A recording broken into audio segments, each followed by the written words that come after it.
Yeah. Tom, you're up. Last question of the day. So there I was. Antonio, all of this has been excellent. I think one of the things which was great was the 30-day review. How have I been the last 30 days? I think that's eye-opening for a lot of us. I used to joke with my sons, when they did something right, you can stay another week. And that became like a key thing for us for a long time. So we had a lot of focus over, hey, well, Dad, this was so good. Can I stay 2 weeks? But my question for you is around, you're certainly an A performer. You've been very accomplished in a lot of different areas. What was the mental toll like that when you weren't being an A performer? You were getting fat, you were smoking, you were hiding, essentially. What was the mental toll like? And I know you talked about having the angel kind of kick you out of it, but was there a coach that helped start to bring you out of it? Did you start to have accomplishments? How did you get off the X?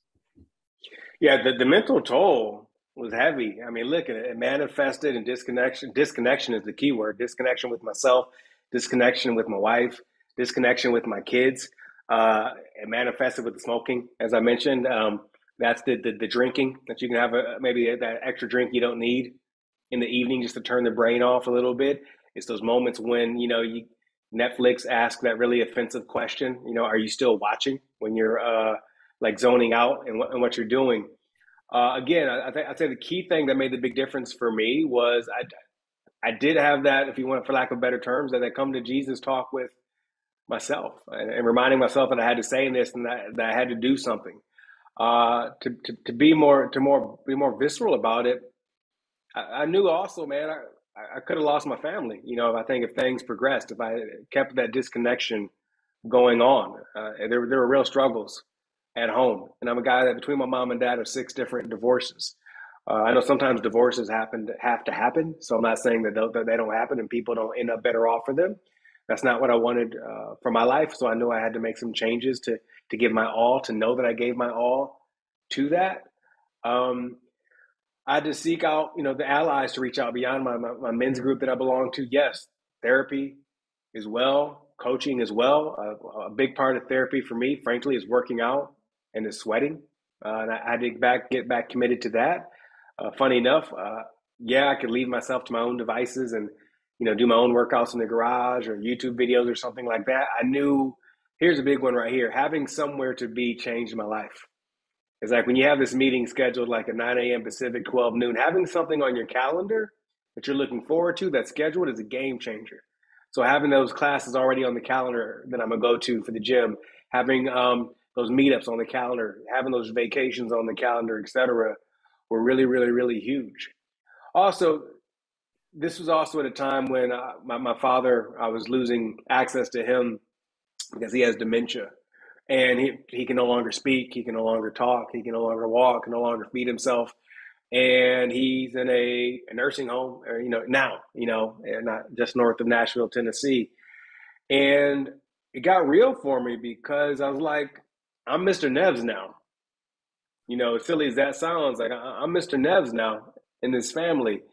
And though my dad can no longer exist as he once did, a very, very proud man, as long as I'm alive, I'm an extension of him, on this planet. And I wanted to be an example, not just for him, but for myself, but also for these kids that I had as well. So I felt that responsibility and I knew I needed to raise my standards. So there were so many outlets and so many people asked for help.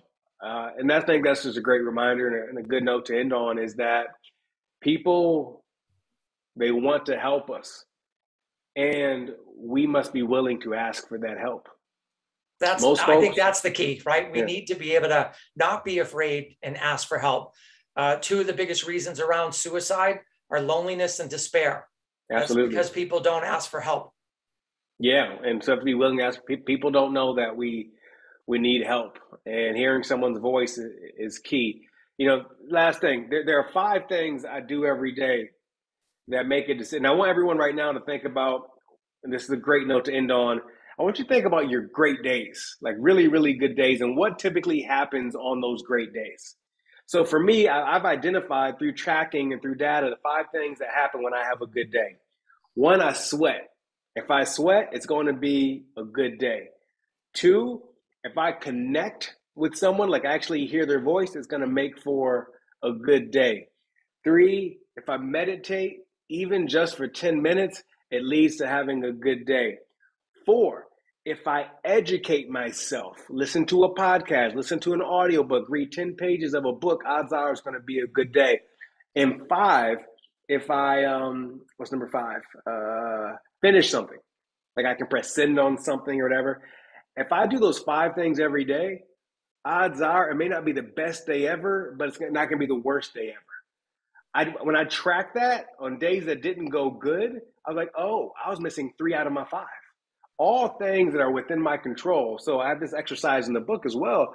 So I challenge everyone to identify what are your 3 or 5 things that you know if they happen every day, odds are it's going to lead to a good day, maybe even a great day. And I guarantee if you track that over the course of a week and you measure which days are good and bad, just put a smiley face over the good days, a sad face over the bad days, you will see a pattern of what you did not do.